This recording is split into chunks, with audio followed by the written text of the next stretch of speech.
देखिए लगभग 47 गांव अभी तक उचाना के हमने कवर करे हैं। 3 दिन और पूरी विधानसभाओं में कार्यकर्ताओं के साथ गांव वाइज मंडी के अलग अलग स्थानों पर बैठक भी करी है और आगामी जो 38 दिन की पृष्ठभूमि है उसको तय कर इस सीट को पहले की तरह मजबूती से कार्यकर्ता मिलकर जीतेंगे और जीतेगा उचाना तो जीतेगा हरियाणा। मैं ये मानता हूँ कि पिछली बार भी जो मूवमेंट बनी थी उसमें एक बहुत बड़ा योगदान उचाना। तो इस बार क्या मूवमेंट का अंदाजा तो लोग लगाया जा सकता है? डेवलपमेंट देखते हैं, लोगों ने देखा है कि इस प्रकार से हमारे यहाँ बाखड़ा का पानी अधिकतम गांव में हम लाने में कामयाब रहे। इरिगेशन कैनाल जो 40 साल से अनडेवलप्ड थे उनको डेवलप कर पाए, रीमॉडल कर पाए, रोड नेटवर्क को दुरुस्त कर पाए। पिछड़ा जिला जींद था, इसमें हाईवेज को कनेक्टिविटी दे पाए। मेडिकल कॉलेज का निर्माण हो गया, अब फायर ट्रेनिंग कॉलेज का निर्माण खेड़ी मसानिया में शुरू हो जाएगा।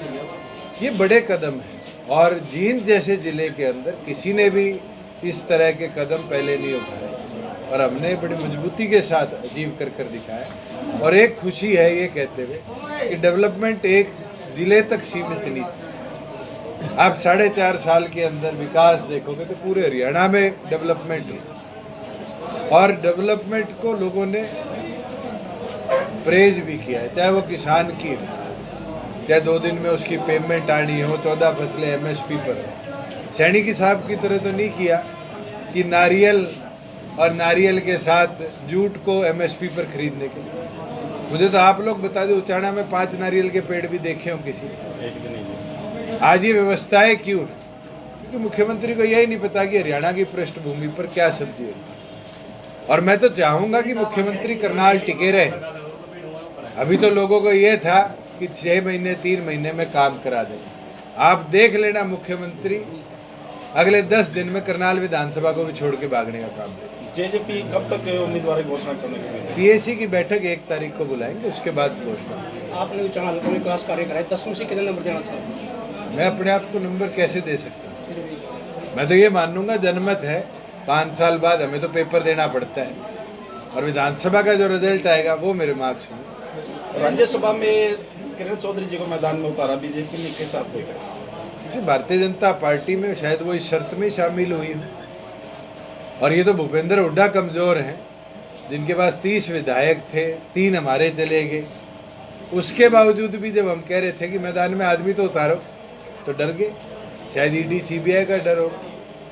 मतलब समय से पहले इलेक्शन सरकार ने कराई है, तो समय पर इलेक्शन है, 15-20 दिन आगे पीछे तो इलेक्शन कमीशन की पावर है, 6 महीने तक कभी भी आगे पीछे इलेक्शन करा सकते, मगर पूरी तैयारी है। और मैं ये मानता हूँ कि कार्यकर्ता ऑलरेडी फ्रंट फुट पर है।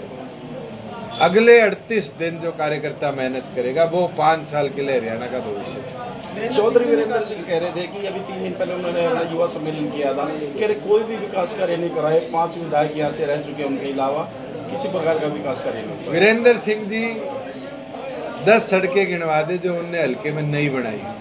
मैं तो मखंड से उचाना वाली भी बता सकता हूँ, मैं उनके डुमरखा से सुधगढ़ वाली भी बता सकता हूँ। उस व्यक्ति ने तो कुछ किया है इस हल्के के अंदर। तो मैं तो आज आ रहा था जब गाँव में, जब देखा Virendra Singh school of nursing, तो अपने विकास के ऊपर फोकस्ड रहे कि मेरा क्या बन जाए।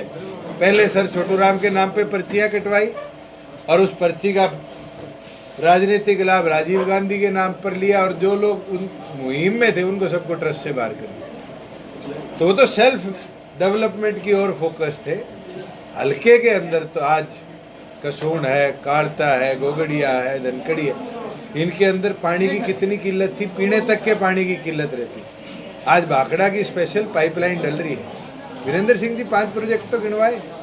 मैं तो एक गांव के साथ प्रोजेक्ट गिनवा सकता हूँ जो हमने कॉन्स्टिट्यूंसी के अंदर कर आम जन को सामूहिक तौर पे कैसे बेहतर सुविधा दे उसके लिए करो। पिछले आपने 2 विधानसभा चुनाव लड़े हैं, उनके अंदर एक तो मुकाबला उनकी धर्मपत्नी जी से, 2 बार उनकी धर्मपत्नी जी से मुकाबला हुआ है, इस बार उनके बेटे से मुकाबला होने वाला, तो कैसा? तो लड़ लिया, उनके सामने लोकसभा लड़ा, रह गए थे, उसके बाद विधानसभा लड़े थी।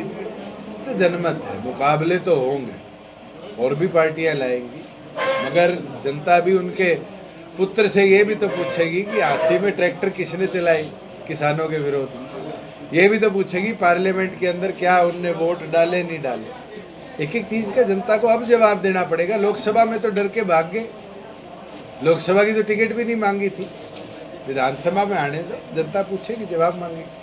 वैसे कांग्रेस ने कैंडिडेट नहीं लिया है राज्यसभा का, उसको लेकर कैसे देखते हैं? देखिए, भूपेंद्र सिंह हुड्डा की घबराहट है, हार जीत के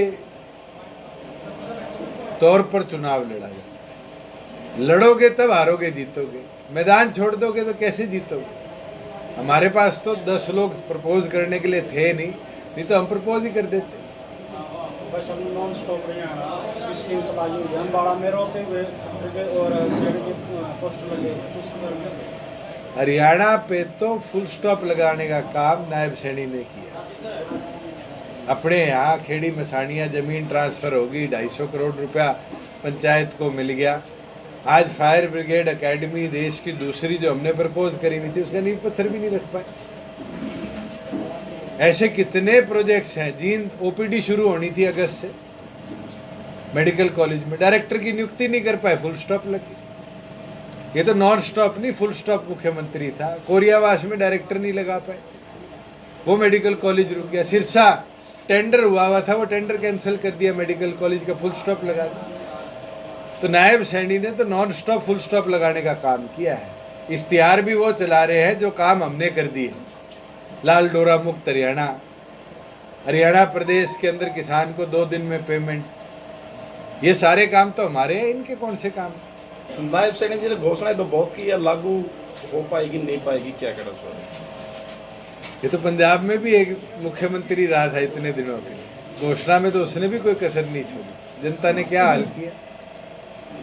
सर वीरेंद्र सिंह ने कल कहा है कि जेजेपी एक सीट भी नहीं जीत पाएगी, वो दावा करते हैं। एफिडेविट ले आओ वीरेंद्र सिंह जी से लिखवा के, और एक जीत जाएंगे तो बोलो जी खुद ने संन्यास ले लिया। अब धर्मपत्नी को भी शायद खुद ने ही संन्यास दिला दिया, फिर छोरे को भी दिला दे। दुष्यंत तो उचाना रहेगा, जीतेगा भी, और उस एफिडेविट के ऊपर पहली सीट कोई जीतेंगे तो हम उचाना की जीत। आपसे क्यों बह मान रहे चौधरी वीरेंद्र सिंह और बाकी भी का उम्मीदवार है, निर्दलीय भी दूसरी पार्टियों में, ऐसा क्या है? डर तो मेरे से ही है सबको, वीरेंद्र सिंह को अकेले को क्यों है। हुड्डा भी मेरे पीछे पड़ा है, और तो छोटो इनेलो उचाना की रैली कर रही है 25 तारीख, वो भी मेरे पीछे पड़ी है, बीजेपी भी मेरे पीछे ही पड़ी है। सबको ये दिखता है कि हरियाणा की विधानसभा का ताला कोई खोलेगा तो जननायक जनता पार्टी। ना हम घबराते, ना हम रुकते, और मेहनत करेंगे और मजबूती से।